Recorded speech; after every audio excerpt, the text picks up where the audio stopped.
Alright guys, welcome back to the channel. Welcome if you're new. Thank you for taking time out of your day to check the video out. We have more PlayStation news, rumors, and leaks to go over and cover today, and we're starting with Sony officially confirming that they are going to be part of Summer Game Fest.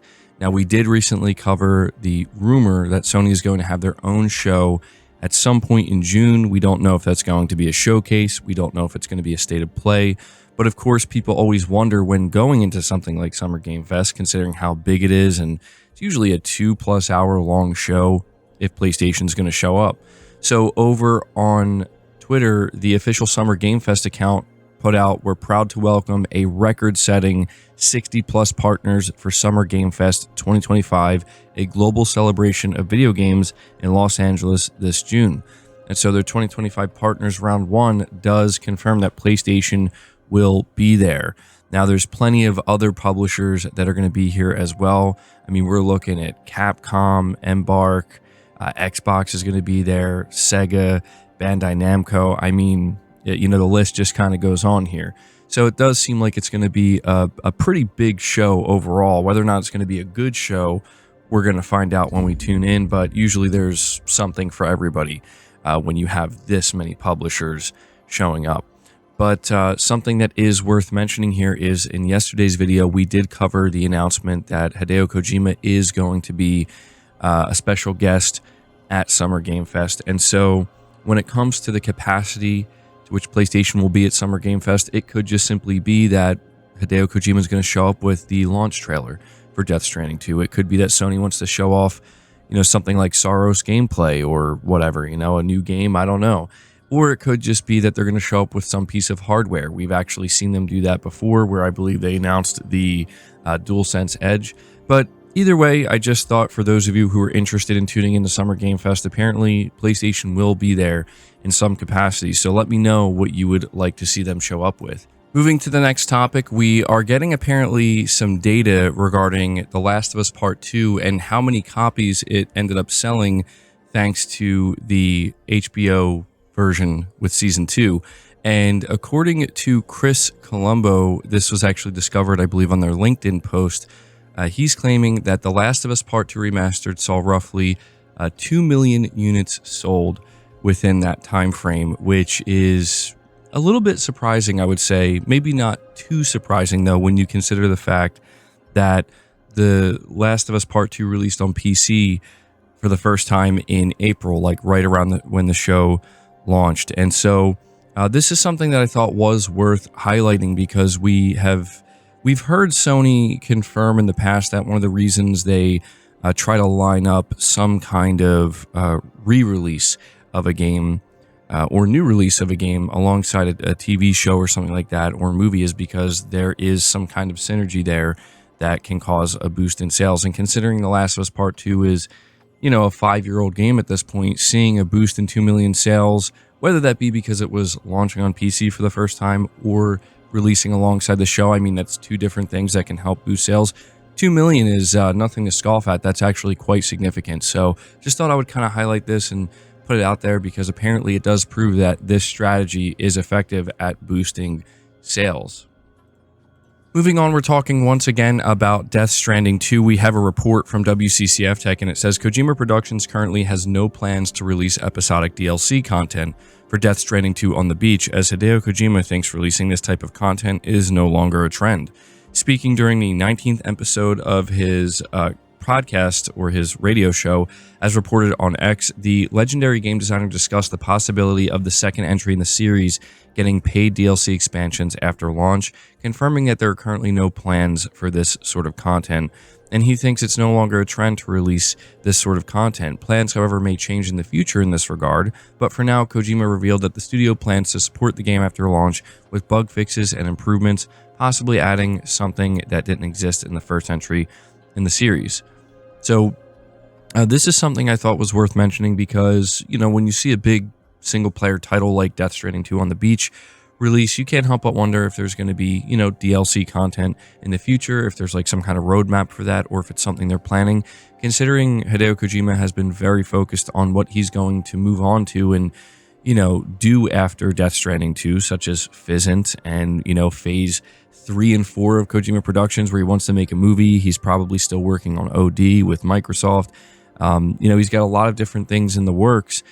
It kind of makes sense why, he's just going to release Death Stranding 2 as a complete package and move on from that. But one of the things he did reveal is that there is actually a Death Stranding anime in the works. He says, I'm currently working with A24 on a live-action film adaptation of Death Stranding. When it comes to adapting games into visual media, there are works like The Last of Us, which stays true to the original storyline, and films like the Super Mario Bros. Movie, which are more of a service to fans of the game. Kojima describes his desire to branch out into doing a live-action film adaptation of Death Stranding as him wanting to pursue what he refers to as the expressive potential of the medium. He also has lofty goals for his film adaptation, saying that he would want to make it well enough that it wins awards at film festivals. In his radio show, Kojima has in the past referred to an anime adaptation of Death Stranding as being the Phase 2 for Kojima Productions. He described Phase 1 as being to develop a unique IP and its sequel, which we're getting with Death Stranding and Death Stranding 2, while Phase 2 would be to create an anime based on the unique IP that he created in Phase 1. Earlier this month, Kojima also spoke about how the story in Death Stranding 2 on the beach will include themes of fatherhood, albeit in a different direction than how similar themes were expressed in the Metal Gear franchise. He also revealed that the loss of his father at a young age influenced the stories and themes of the Metal Gear franchise. He says, the loss of my father was a major theme in the Metal Gear series. Those games explore the theme of how you surpass your parents. Death Stranding looks in the other direction. You assume the parent's perspective, looking toward the child. So, this is something that I just, again, thought was worth highlighting here. He's confirming we're not going to be getting Death Stranding 2 DLC, which is not too surprising, but also that there's going to be a Death Stranding anime and, revealing a little bit of info as to, his view on the themes of Death Stranding and Metal Gear and the differences there. But moving on to the next topic here, we have a former Sony executive labeling Microsoft's approach to gaming subscriptions as dangerous. So this is being reported by WCCF Tech. Former Sony executive Shuhei Yoshida was interviewed by the website Game Developer during the recent Gamescom event, where he spoke, among other things, about the different approaches that Microsoft and Sony have to gaming subscriptions like Game Pass and PlayStation Plus. Yoshida, who was president of Sony's Worldwide Studios Group for 11 years and left the company in January, called Microsoft's stance dangerous for developers. Here's the full quote. If the only way for people to play games is through subscriptions, that's really dangerous, because what type of games can be created will be dictated by the owner of the subscription services. That's really, really risky, because there must always be fresh new ideas tried by small developers that create the next wave of development. But if the big companies dictate what games can be created, I don't think that will advance the industry. I believe the way Sony approached subscriptions is healthier, not to overpromise and to allow people to spend money, but to buy new games. After a couple of years, there won't be people willing to buy those games at that initial price, so they'll be added to the subscription service, and there'll be more people to try those products in time for the next game in the franchise to come out, end quote. So the article continues here that, of course, it's unsurprising that he would align more with Sony's policy against adding day one first-party games to subscriptions. However, it should be noted that Microsoft has stressed on many occasions that they have absolutely no intention of ever removing the customer's ability to purchase games separately from Game Pass. So even though Yoshida didn't really directly acknowledge it, and he kind of focused on, smaller teams creating smaller type of experimental games, it does seem to me that what he's really trying to hint at here is that what makes it dangerous, putting day one games into a service, is that it conditions the player base to not buy games. And I don't think he's wrong here. I think we've actually seen that happen with Xbox, and we know that it's caused, big headaches for Microsoft in terms of having to maneuver around that. And ultimately, I think that's what led them to becoming a third-party publisher that puts their games everywhere, right? So there is, I think, some sense that Yoshida's making here, but, I'll be curious to see what you guys have to say about this. The final topic we're going to talk about is an unfortunate one being reported by PlayStation Lifestyle. It says Electronic Arts announced it is canceling its Black Panther game and closing Studio Cliffhanger Games. Additionally, the company is cutting staff from its mobile and central teams. According to IGN, an email from EA Entertainment President Laura Mealy was sent to staff regarding the cancellation and studio closure. They write that this change, as well as other recent layoffs that saw roughly 300 roles made redundant, are to sharpen our focus and put our creative energy behind the most significant growth opportunities. The email also confirms that EA is attempting to place those impacted by the layoffs in other roles.